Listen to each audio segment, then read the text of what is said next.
नमस्कार। अपने पसंदीदा कार्यक्रम को देख रहे आप सभी दर्शकों का मैं आचार्य पंकज शास्त्री हार्दिक स्वागत करता हूं, हार्दिक अभिनंदन करता हूं।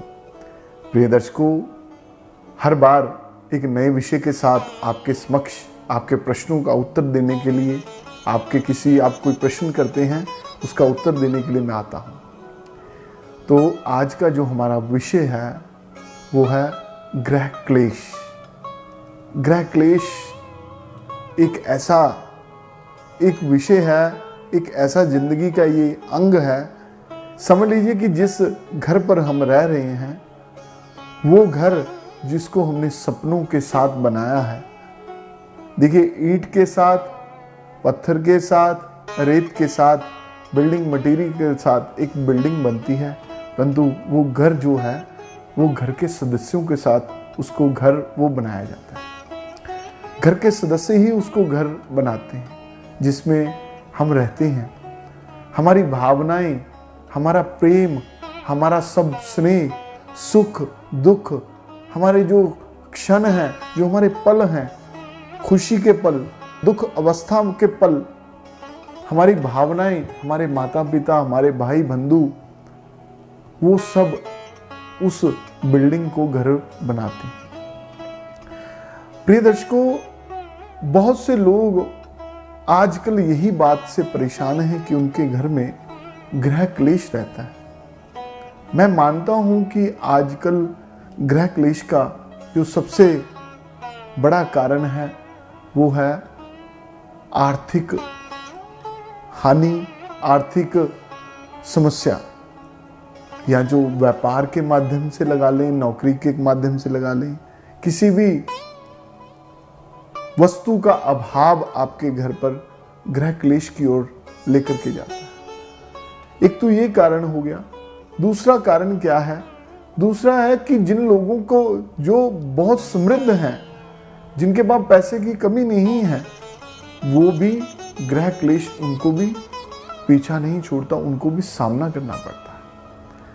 प्रिय दर्शकों, यदि आपकी घर पर, मैं नहीं चाहता कि आपके किसी भी घर पे कोई भी गृह क्लेश हो, फिर भी मैं इस कार्यक्रम के माध्यम से, यदि कार्यक्रम में हम इस कार्यक्रम को चला रहे हैं, तो इस कार्यक्रम के माध्यम से जो लोगों ने मुझे प्रश्न किया है, जिन लोगों ने मुझे गृह क्लेश का प्रश्न किया है, या जिनकी कुंडलियां मेरे पास आती हैं कि घर में हमारे अशांति है, झगड़ा है, कलह है, क्लेश है, मैं उनके लिए इस कार्यक्रम के माध्यम से उत्तर दे रहा हूं। प्रिय दर्शकों, गृह क्लेश का सबसे बड़ा कारण मैंने आपको बता दिया कि आर्थिक कारण भी है, और जिन लोगों के आर्थिक समृद्धि है तो उनके क्यों है, तो उसका भी कारण है। उसका कारण है कि आपकी जन्म कुंडली में जो चतुर्थ भाव है, मैं अक्सर बताता हूं कि हमारे जन्म कुंडली में जो 12 भाव हैं वो किसी न किसी चीज को, किसी न किसी हमारे अंग को, किसी न किसी हमारी वस्तु के साथ वो संबंध रखते हैं। तो जो चतुर्थ भाव है वो भूमि का है, मकान का है। तो चतुर्थ भाव के बिल्कुल ऑपोजिट आप देखेंगे कर्म भाव है। प्रिय दर्शकों, यदि आपकी जन्म कुंडली में चतुर्थ भाव पीड़ित अवस्था में होगा, चौथा घर जिसको मैं बोलता हूं, तो जिस कुंडली का चौथा घर पीड़ित है, उसके घर में निश्चित तौर पर कलह और क्लेश अपने आप ही आ जाते हैं। तो कलह क्लेश को दूर करने के लिए, कलह क्लेश जब घर पर आ गया तो कलह क्लेश, मैंने बताया कि उसके बिल्कुल सामने कर्म भाव है, और जिस घर में कलह है, क्लेश है, तो वो आपके कर्म को क्षति पहुंचाएगा, वो आपके काम को नुकसान पहुंचाएगा। प्रिय दर्शकों, और जब काम में नुकसान होगा तो आपको और अधिक परेशानी का सामना करना पड़ेगा। वो परेशानी क्या है? आर्थिक परेशानी। एक तो कलह हो गया, क्लेश हो गया, और फिर काम को नुकसान हो गया। काम के नुकसान के बाद हमारे पास आर्थिक परेशानी हो गई। प्रिय दर्शकों, यदि किसी भाई बंधु का आपके या किसी दोस्त मित्र का उसके घर में निरंतर झगड़ा चल रहा है, तो आप उसकी जन्म कुंडली को विश्लेषण करवाएं, क्या उसका चतुर्थ भाव तो नहीं पीड़ित। मैंने अधिकांश लोगों का ये एक अध्ययन करने के बाद ही मैं कार्यक्रम में बोलता हूं कि यदि चतुर्थ भाव में राहु है, केतु है, शनि है, अथवा शनि मंगल है, या चंद्रमा के साथ शनि है, चंद्रमा के साथ केतु है, सूर्य के साथ केतु है, सूर्य के साथ राहु है, या कोई भी अशुभ ग्रह है, मैं मान लीजिए ये मैंने बहुत सी युतियां भी बता दी आपको ग्रहों की, तो ऐसा सिस्टम है, तो मैंने उनके घर में कभी खुशी नहीं देखी, उनको पीड़ित ही देखा। खुशी आई तो आई, पर ज्यादातर मैंने उनको डिप्रेशन में जाते देखा। और कई तो कला क्लेश परिवार में ही रहते हैं, परिवार के कला क्लेश परिवार में ही रहेंगे, परंतु कई कला क्लेश परिवार के कोर्ट कचहरी का भी रूप ले लेते हैं।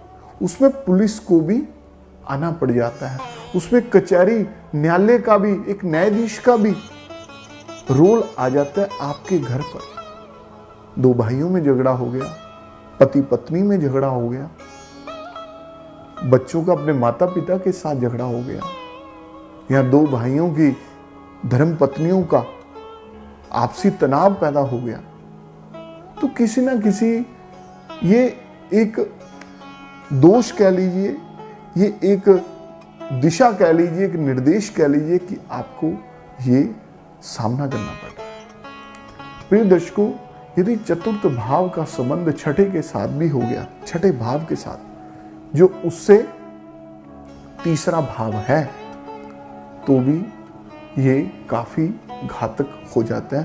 तो जैसे छठा भाव रोग और ऋण का है, शत्रु भाव है, कोर्ट कचहरी का उसको सामना करना पड़ेगा, या चतुर्थ भाव का संबंध 12वें भाव के साथ है, तो उसको निश्चित तौर पर उसको ऐसी दिक्कत, ऐसी परेशानी का सामना करना पड़ेगा। चतुर्थ भाव जैसे घर का है, भूमि का है, तो वो भी दो भाइयों में या परिवार में भूमि के रिलेटेड कला क्लेश पैदा कर देता है। और कला क्लेश दो भाइयों में एक बंटवारा नहीं हो रहा, उन जमीन जायदाद के कारण उनमें झगड़ा पैदा हो गया, तो वो भी कला ही है। प्रिय दर्शकों, ना तो वो उस भाई की उन्नति हो रही है, ना उसकी अपनी उन्नति हो रही है।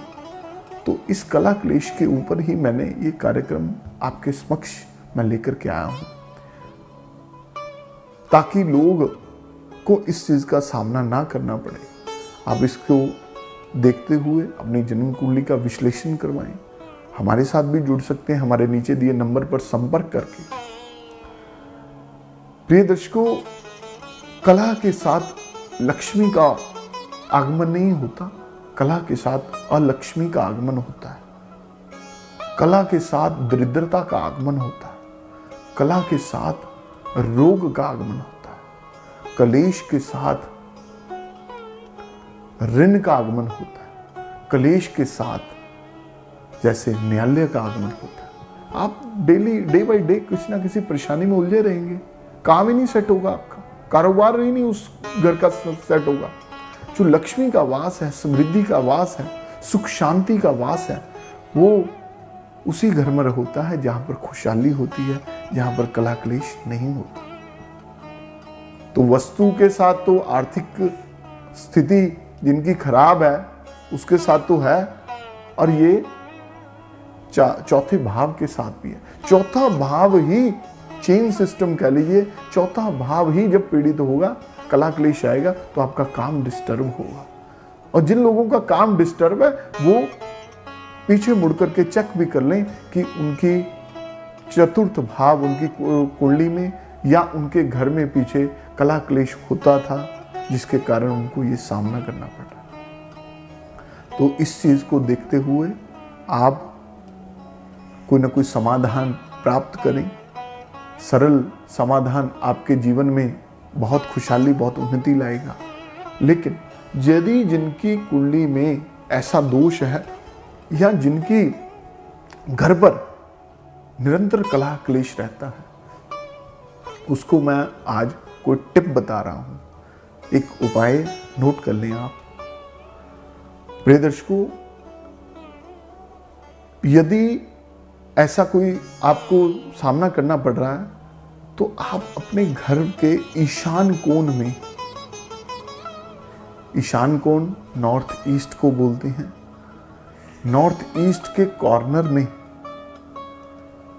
आपने प्रतिदिन आटे का, ताजे आटे का एक दीपक बना करके उसमें देसी घी डाल करके प्रतिदिन उस दीपक को प्रज्वलित करना है और थोड़े से अक्षत चावल उस दिए में डाल देने हैं, सुबह भी और शाम को भी। आपके घर में कला क्लेश खत्म होने लग जाएगा। फिर भी एक बार अपनी जन्म कुंडली का विश्लेषण भी अवश्य करवाएं। प्रिय दर्शकों, कल को एक नए कार्यक्रम के माध्यम से एक नए विषय के साथ आपके समक्ष एक नई जानकारी हम देंगे। आज समय का अभाव होने के कारण आपसे मैं विदा लेता हूं। नमस्कार। ज्योतिष, वास्तु और वैदिक कर्मकांड स्पेशलिस्ट आचार्य पंकज शास्त्री जी हर रोज दोपहर 12 बजे से लेकर 2 बजे तक फ्री कुंडली देखते हैं, तो आज ही संपर्क करें।